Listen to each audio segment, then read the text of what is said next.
Hi, I'm Frank Pooley with Nice Group USA, High Security Gate Operators. We're here today to talk about the TITAN12L Gate Operator System. The TITAN12L Gate Operator System consists of a C-Box 936 and a 912L-1 linear actuator, which is our new Titan actuator. And today we'll be putting this on a 16-foot square tubing ornamental gate. Gate weighs about 350 pounds, and we're fixing to get started. A reliable gate operator system begins with a good installation. And the beginning point of a good installation here is going to be placement of the pivot arm. Now the pivot arm, when you unpackage it, it's going to be an 18-inch long piece of square tubing with a 1/2-inch hole in it. This pivot arm is going to need to be modified so that when we weld it onto our hinge post, the pivot point here is going to be 13 inches out and 6 inches over from the center of our hinges. In this case, I put a framing square here to show you how we're measuring directly out from the gate when it's closed and over to the pivot hole here. Also, the pivot arm needs to be 1/2 inch below whatever horizontal member of the gate that we're going to be attaching to. Now we want to attach to a structural member of the gate, not to the pickets, so we're going to try to attach to a part of the framework here. In this case, we're attaching to the bottom rail of the gate. So this pivot arm is going to be a 1/2 inch below the center of that bottom rail of the gate. When we attach the pivot arm, it's important that this pivot arm be level and plumb. So if we take a carpenter's square and lay it flat on the pivot arm when we attach it, if we get all three bubbles within the lines, we know that this pivot arm is level and plumb. Welding the pivot arm on is the best way to install it. All of the force to move this gate is going to be transmitted through this pivot arm, so it's very, very important that it be attached securely, rigidly, so that this operator can work properly. The next step in our installation is attaching the linear actuator to the gate. The Titan actuator is going to arrive in the retracted position, which for a pulled open installation is going to be the open position.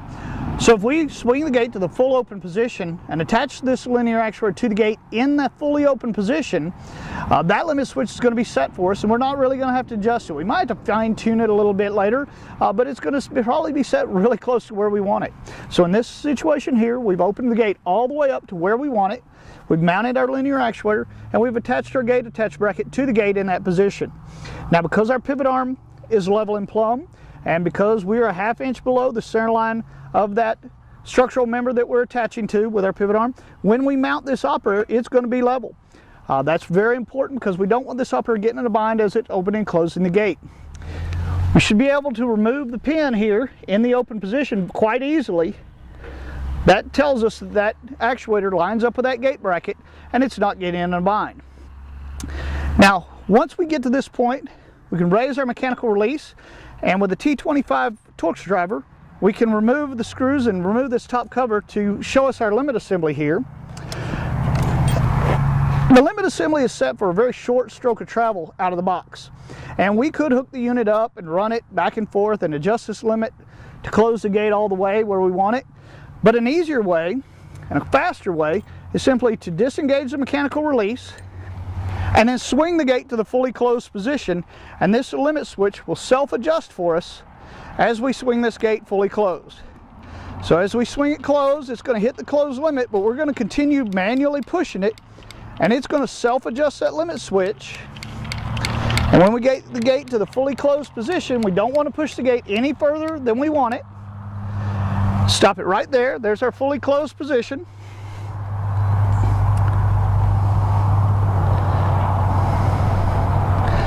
And that's going to self-adjust that limit switch, and we're going to be really close with our limit switch adjustment for that closed position. We might need to fine-tune it a little bit later, but that's going to be really close. So then we're going to bring the gate back open to the halfway position. We're going to re-engage the mechanical release with the gate in the midway position.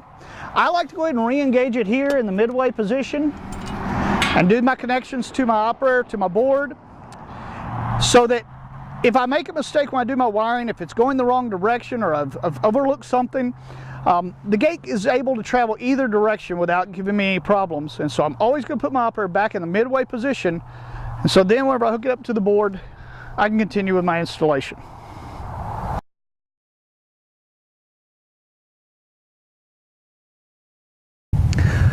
The next step in our installation process is to connect the actuator to the board. Our motor connections are going to be at the bottom left area of the board, motor 1 and motor 2. In a single gate application, we'll be using just motor 1. In dual, of course, we'd be using both motor locations. For a TITAN12L actuator, we connect here at the left on motor 1. The first hole will be empty. The second hole will be our yellow wire. Third hole will be our blue and green. Fourth hole our orange.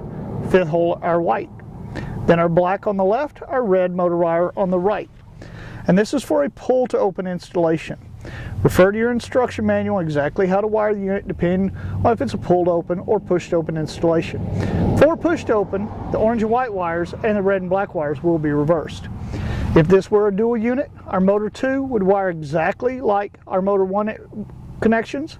Black on the left, red on the right for our motor, then empty, yellow, blue and green, orange and white for a pull to open application. Next, we're going to be connecting the battery to the system. Power for the operator comes from the 12-volt battery in the unit. In this case, we're using a seal lead acid marine starting battery. I like seal lead acid marine starting batteries because they don't need any maintenance. They never get water added to them.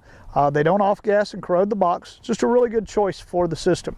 We recommend a 70 amp hour or larger battery for our solar applications and a 35 amp hour or larger for our AC charged applications.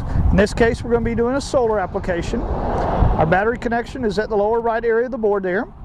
You'll see that we've connected the battery negative on the left, battery positive on the right. That's our power. And the large connector here from the battery. And then just to the right of it are our wires from our solar panel. We've connected them to our solar P inputs on the board, black on the left, red on the right. And we're using the internal charge regulation of the board to keep this battery charged. If this were an AC application, we'd be using a fully automatic battery charger, and we connect that battery directly to the battery and plug the AC charger into an electrical outlet.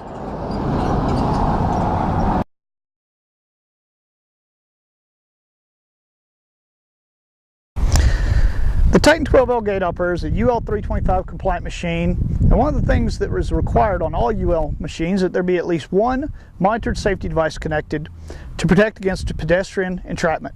In this case, we've chosen to put the photo eyes just on the outside of the gate, across the closed position of the gate. There you can see we put the cover on that one already. We've saw cut across this driveway using a circular saw with a masonry blade in it. Put a conduit across the driveway and sealed it back with some asphalt patch. Here we have this photo eye still open so we can make our wiring connections. And this is going to be our monitored safety device for this system.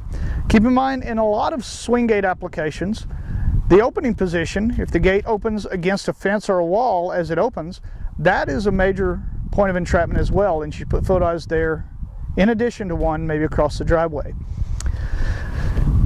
Up to 6 blue bus photo eyes can be connected to this unit and all be monitored, and there can be 2 additional 300 hertz output devices such as an EMX IRB RET connected if we want to use a reflective photo eye.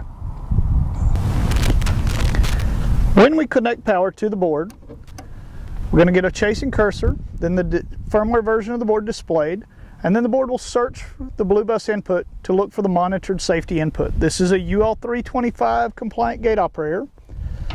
It does require at least one monitored safety device to be connected to the board in order for it to be functional. You'll see here that we've got an E1 flashing on the display, indicating that the board has not found or does not see the monitored safety devices that it needs to be functional. In this case, we're going to be using the blue bus through beam photo eyes. The model EPMB/A photo eyes that are supplied with the unit, and these photo eyes are going to connect right here on the right hand side of the board to the blue bus connection. Now these are a through beam photo eye, very reliable, and of course it's provided with the unit. But if you want a reflective monitored photo beam, that is a possibility as well. You could use a device such as the EMX IRB RET photo eyes, and those could be connected to the board in a different manner and used instead of the through beam units. So here I'm going to go ahead and I'm going to plug in my monitored photo beams. We've already mounted them and wired them. It's a very easy 2-wire hookup for these photo eyes, and then I simply press the learn button and the board will relearn that blue bus input. It's doing now, flashing BB, and when it finds the photo eyes and determines that they're working properly, it will give us 2 dashes on the display and we'll be ready to proceed. So there the board has found the photo eyes, it's determined that they're working properly, and we're ready to go from here.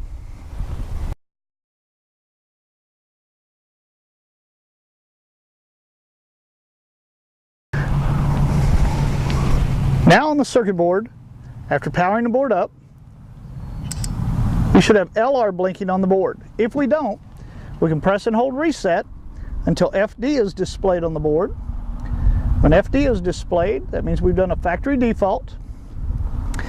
Now we can hold the open button and the gate will open, or we can hold the close button and the gate will close. We can run the gate full open and full close between the limits, and we can do any necessary limit adjustments to the operator. So at this point, LR is still blinking on our board, indicating that the board needs to be learned. Again, we can press and hold the open or close buttons to open and close the gate and verify our limit switch adjustment. So in this case, we're going to press and hold the close button. The gate's now closing, and when the gate reaches a close limit, we'll get an indicator on the board right here indicating that the gate has hit that close limit.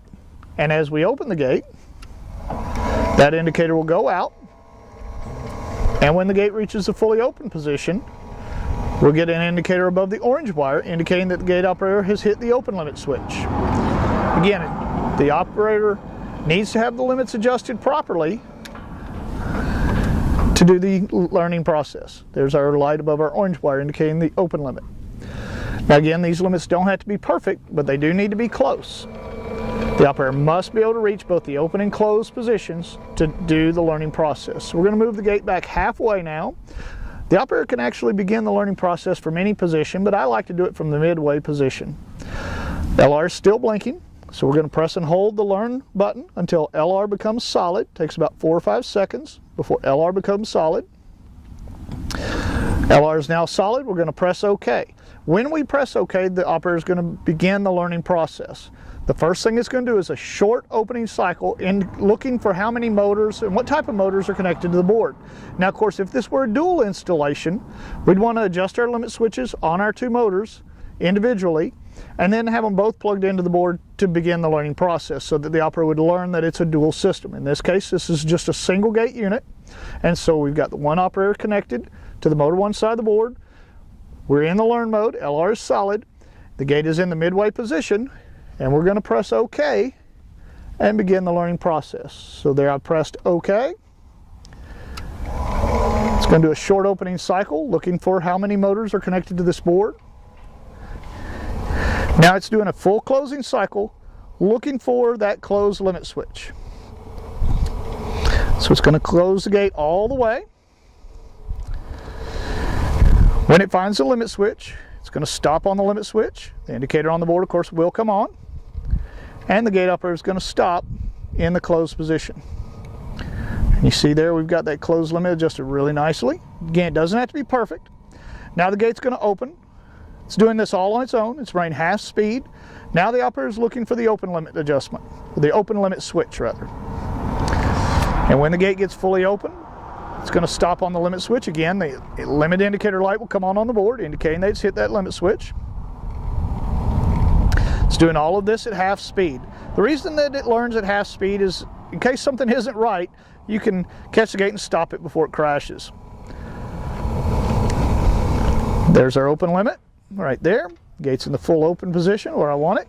And now it's closing at full speed. And you can see as it closes, right before the end of the cycle, it's going to slow down. Right there. And come in nicely to the fully closed position. Now I no longer have to hold my open and close buttons. I can simply press and release open. The operator is going to ramp up to full speed. Traveling open, very nice and smooth. When it gets almost fully open, it's going to slow down right there and finish the open limit right there. Press and close. Again, I no longer have to hold the buttons. I can just press close. The operator is now going to ramp up, running full speed to the closed position. Now if I do want to adjust my limit switches, I can go back in to my limit assembly and I can adjust my limit switches and fine tune them. I do not need to relearn the board if I only make minor limit adjustments. And right there's my fully closed position. I'm very happy with the closed position of the gate. If I do want to close it just a touch more, I can, but I'm quite happy with it. So with our operator installed and the course limit adjustments done, we can now come in and do any fine-tuning of the limits necessary. This can be done before or after the learning process. It really doesn't matter.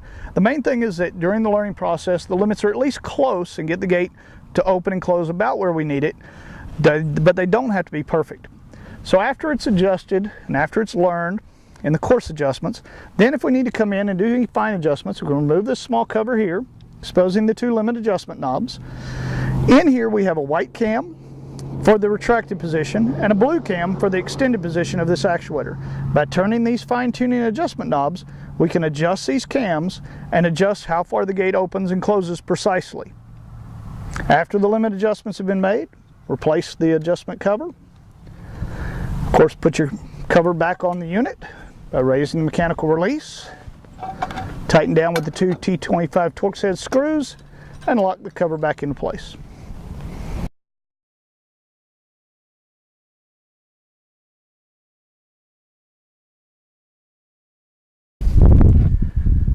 Okay, now we're ready to do a little basic board programming. After 20 seconds of inactivity, the board will go into a standby mode or a power saving mode. Pressing any button on the board wakes up the display, and now we're ready to program. See here that the board gate is in the closed position, as indicated by CL on the display. So the first button at the top left area of the board is a force programming button. If I press force, FC will be displayed and the default value of 3 shown. To adjust this value, I can go down, making the gate more sensitive, or go up to make it push stronger. Basically, this is adjusting the inherent obstruction detection in the operator, where if the operator obstructs on a physical obstruction as it's running, it will raise the current of the motor and the board will detect that obstruction. So 1 is the most sensitive, 5 is the strongest setting on the force level. The next button is the slow down button. If I press slow down, SP for slow down speed, and again, default level is going to be 3. I can adjust it down to give it the minimum amount of slowdown, or up to 5 to give it the maximum amount of slowdown. Basically, these values are 5% from the limit switch, 10%, 15, 20, and 25% before the limit switch. Set it to the desired level and press OK to lock in that value. The earlier the unit slows down, the more it's going to slow down. So by adjusting the slowdown speed, we can affect how much slowdown we get. The next button is going to be the auto close button. When we press auto close, it says AC for auto close, and the default level is 0. Adjusting this will give us the amount of time before the gate closes automatically after it reaches the open position. Again, press auto close, AC, the level there, or the amount of time. Setting it to 0 turns off the auto close feature.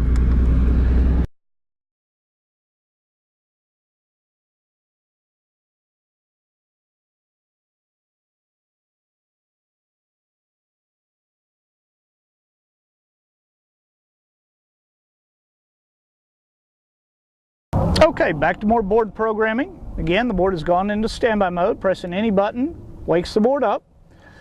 Under options, BB for blue bus. If we add or remove anything from the blue bus input on the board, we can relearn the blue bus.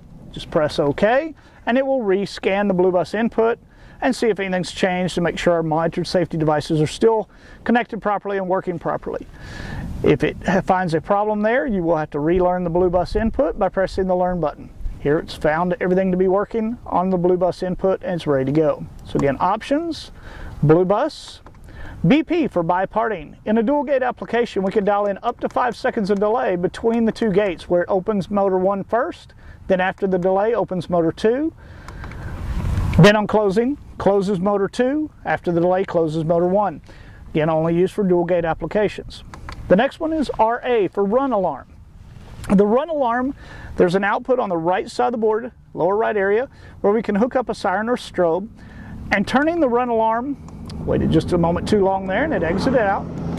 Turning the run alarm on to option 1 puts a 4-second delay on the operator where it sounds the alarm before moving the gate, but the alarm does not sound while the gate's running.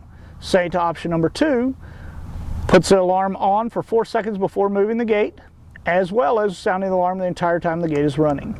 The default selection for the run alarm is off. The next selection is RC for radio channels. If we're using the plug-in OXI receiver that's provided at no charge with this operator, we can program the Nice remotes to that receiver, which we'll do in a later step. And then by going into options and going to RC and selecting OK, we can choose how those remote controls work. Under option number 1, button number 1 will be open, stop, close, but button number 2 will be non-functional.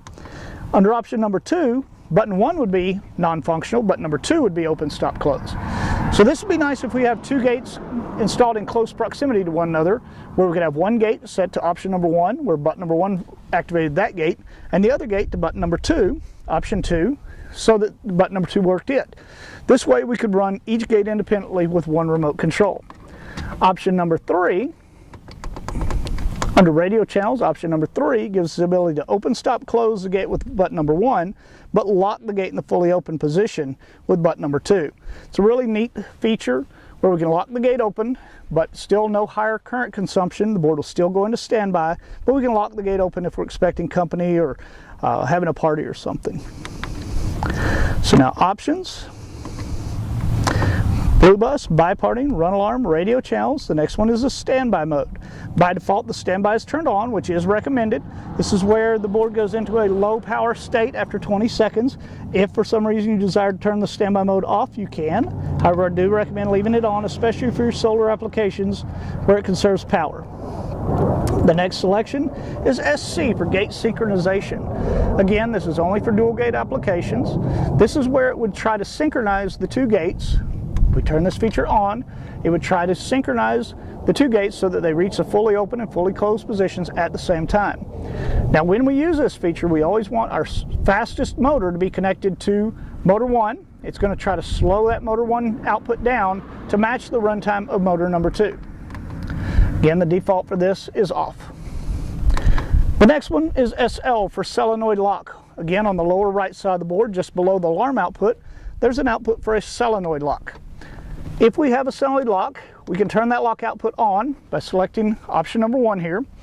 And when we do this, not only does it turn the lock output on and activate the lock on the opening cycle of the gate, but it also puts a slight delay on the operator where it allows the lock to release before it moves the gate. It's about a 1-second delay on the gate. The default setting for this selection is off.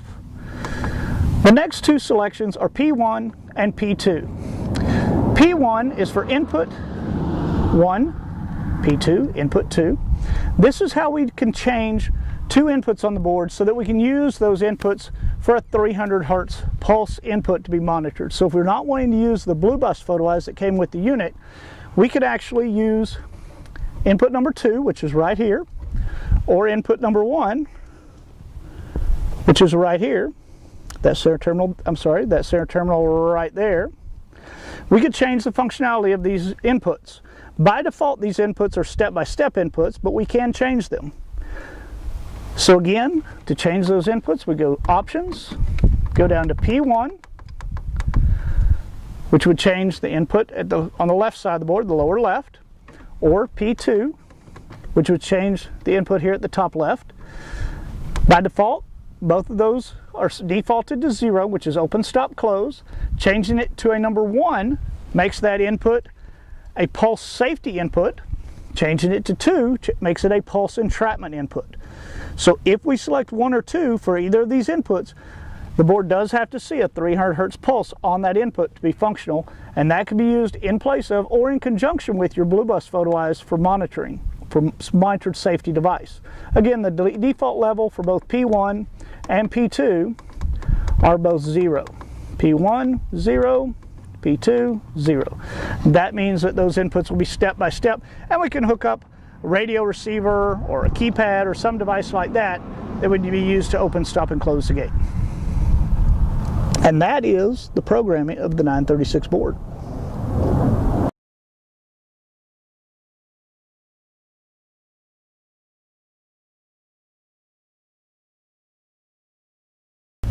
Let's now talk about how to program a Nice transmitter into the Nice receiver.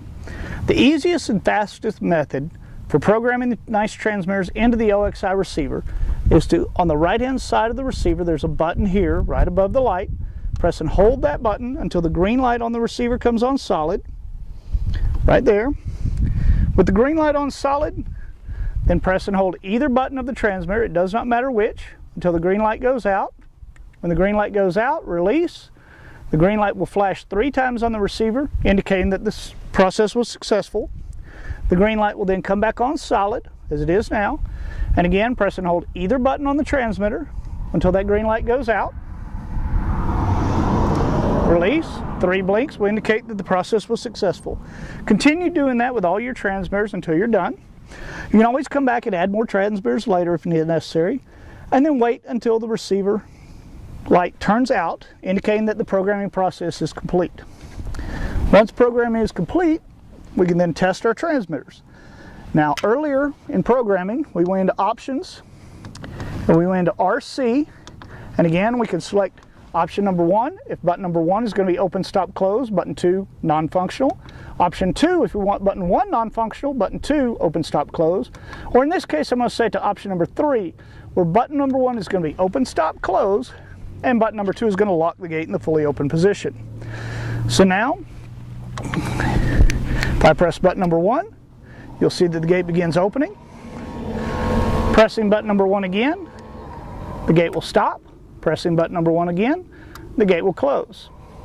If it's closing, I press button number 1, the gate will stop. And this is the same for both transmitters. Pressing button number 1 again, the gate will open. With the gate in the full open position, if the timer close were turned on, it would time out and auto close after the amount of time set for the auto close value. So as the gate's coming open, we see it gets to the full open position, and it says OP for open. The auto close is not turned on, but if we go in and press auto close, AC for auto close, and set, let's say, that value for 5 seconds, now the next time it gets an open command, which I'll do right there, you'll see that it starts counting down to close automatically. And after it gets the 0, it will then start closing the gate. Now if I press button number 2 on the transmitter, the gate is going to come full open. And once it gets to the full open position, instead of auto closing, it will simply say OP. So even pressing button number 1 has no effect because I've locked the gate open with button number 2. Again, pressing close, pressing open has no effect because the gate has been locked open. So now I need to unlock the gate by pressing button number 2, and this can be on any transmitter. When I press button number 2, it unlocks and immediately closes the gate. And that's how easy it is to program the Nice transmitters into the OXI receiver and adjust their functionality as far as what they do.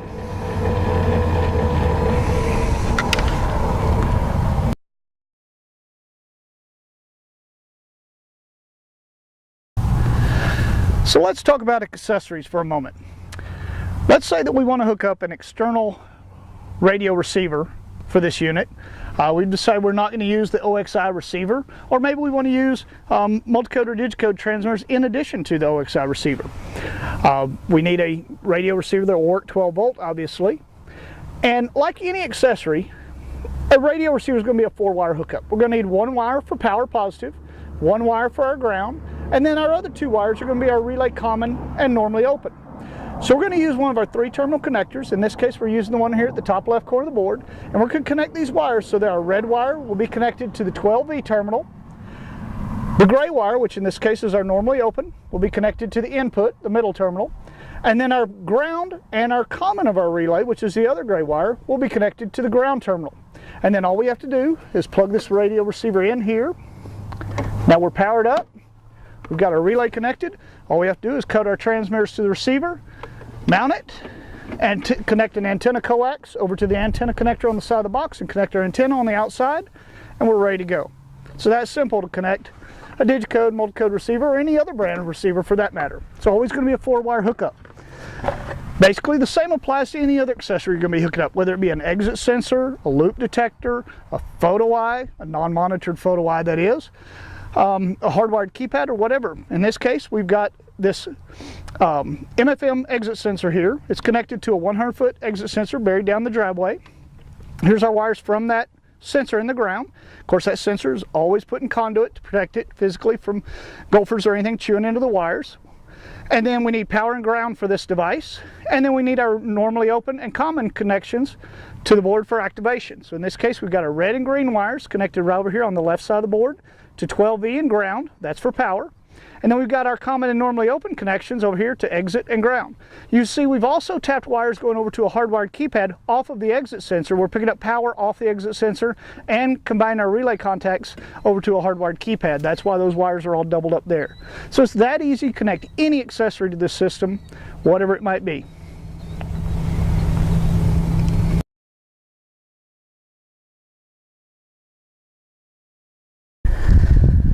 Okay, so we have the system in, everything's programmed. The last thing I'd like to talk about is finishing up your installation. A nice and tidy control box makes this system a whole lot easier to work on down the road should you have any problems. Having the wires laid out, having things color-coded, having things just neat where you can figure out where things are and where things are going sure helps a lot if down the road you do need to troubleshoot the system for some reason. So you can see here we've run conduits inside the control box for our wires coming in from the outside, for our exit sensor and our hardwired keypad. They're on the left side of the control box. We've installed the control board for the exit sensor, and the box is just nice and neat. Another thing we've done is on all our wires, we've made a nice drip loop for the actuator. We don't want that cord just pulled up tight when it comes out the actuator. We've put a nice drip loop there. Also, we've tightened that rear bolt, keep that bolt from moving. That bolt actually should be snug, it should not be left loose. We've wire tied our wire, we've used cable clamps, bring all our wires up underneath the control box, bringing them inside, put a little dab of silicone there at the lower right where they come inside. As you can see, this isn't a brand new installation, it's been here for a little while. We're just kind of reviewing the installation today. But neatness counts. It really does help to have a nice, neat control box. Not only does it just look professional and your customer's going to be happy, but it just makes it easier down the road should you need to troubleshoot or come in here and remove a battery and service a battery or anything. There's just not a nest of wires in here making a mess. All right, a little more on finishing up our installation. You see here we've got our gate installed, our upper installed, all the wires are nice and neat. We've installed our warning signs to make sure people are aware that this is an automatic gate upper and they should not be in the area of the gate as it's moving. We've tied all our wires up and everything. We've got our solar panel attached, nice clear south-southwest view of the sun. We've got our auxiliary antenna mounted right there on top of our solar panel, guide up nice and high to get full range out of the radio receiver. And so one of the last things I do is I show the customer how the operator works. I show them that if I press button number 1, I can open the gate. If the gate's opening, if I press button number 1 again, I can stop the gate. If the gate's closing and something breaks the photo eyes, as it does now, the gate will immediately stop and reopen. So we've got our photo eyes right here on the outside of the gate. If the gate's opening and senses an obstruction,